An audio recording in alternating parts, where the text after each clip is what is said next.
ఆవిర్భవించినప్పటి నుండి కూడా ఆళ్లగడ్డలో ఎగిరేది వైఎస్ఆర్సీపీ జెండానే. మీరు గమనిస్తే ఇప్పుడు ఇది మూడోసారి అయిపోయి నాలుగోసారి కూడా ఆళ్లగడ్డలో వైఎస్ఆర్సీపీ జెండా ఎగిరేయాలనేది ప్రధాన ఆకాంక్షగా మారింది. తప్పకుండా రేపు రాబోయే ఎలక్షన్స్లో ప్రతి కార్యకర్త కూడా కష్టపడి పనిచేసి మళ్ళీ జగనన్న ప్రభుత్వం ఆంధ్రప్రదేశ్లో ఉండాలి, అదేవిధంగా ఆళ్లగడ్డలో వైఎస్ఆర్సీపీ జెండా ఎగిరేలాగా చూడాల్సిందిగా ప్రతి ఒక్కరిని కోరుకుంటున్నాను. అండ్ ఈ ఆవిర్భావ దినోత్సవం సందర్భంగా ప్రతి ఒక్క కార్యకర్తకి శుభాకాంక్షలు తెలియజేసుకుంటాం.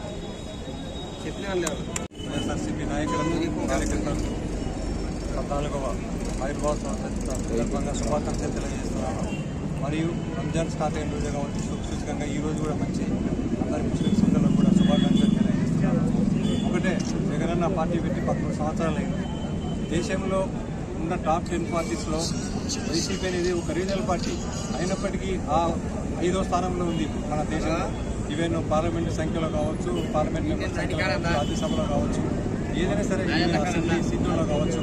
అంటే ఈ 13 సంవత్సరాల్లో జగనన్న ఎంత కష్టపడి ఎంత నిష్కాసంగా పనిచేసి చెప్పిన మాట నిలబెట్టుకొని ఆయన ఏవైతే ఎలక్షన్లో మేనిఫెస్టో పెట్టారో అవన్నీ నెరవేర్చుకోకపోయినందుకే ప్రజలు ఇంతవరకు ఆయన ఎంత ఉన్నారు. ఇంకా వచ్చే ఫ్యూచర్లో కూడా నిన్న చెప్పాడు సిద్ధం సభలో, 4 సిద్ధం సభలో మనకు ఇండికేషన్, అంటే మనం గెలిచిపోయాము, ఇది మనకు ఇండికేషన్, శుభసూచకం. అది మనం ఇప్పటి నుంచి ఈ నెల కష్టపడితే ఖచ్చితంగా జగనన్న మళ్ళీ 2024 మళ్ళీ సీఎంగా మనం చూస్తాము. ఇక్కడ ఎంపీగా పూజామణి గారిని, సోదరు నాని గారిని ఎమ్మెల్యేగా ఖచ్చితంగా మంచి అందరికీ జగన్మోహన్ రెడ్డి కృషి దీక్ష. ఆయన ఎప్పుడే కానీ చెప్పిందే చేస్తున్నాడు, చెయ్యి చెప్పడం లేదు కూడా. ఉన్నా కూడా చెప్పాడు సిద్ధం సభలో, అయ్యా నేను మాటిచ్చేసరికి అది అయ్యేటట్టుంటేనే మాటిస్తాను, కళ్ళబుల్లి కబుర్లు చెప్పాను. 2014లో వీళ్ళు మేనిఫెస్టో పెట్టి ఏ విధంగా మేనిఫెస్టో మాయం చేశారు.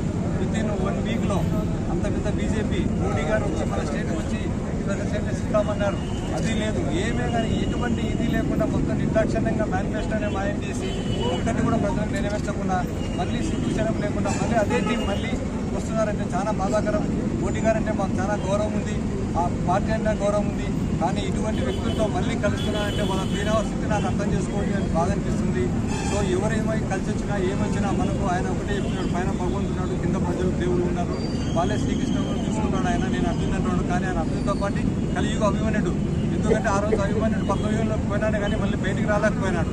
ఈరోజు మన అభిమన్యుడు ఎన్నిసార్లు ఛేదించుకొని బయటకు వచ్చాడు.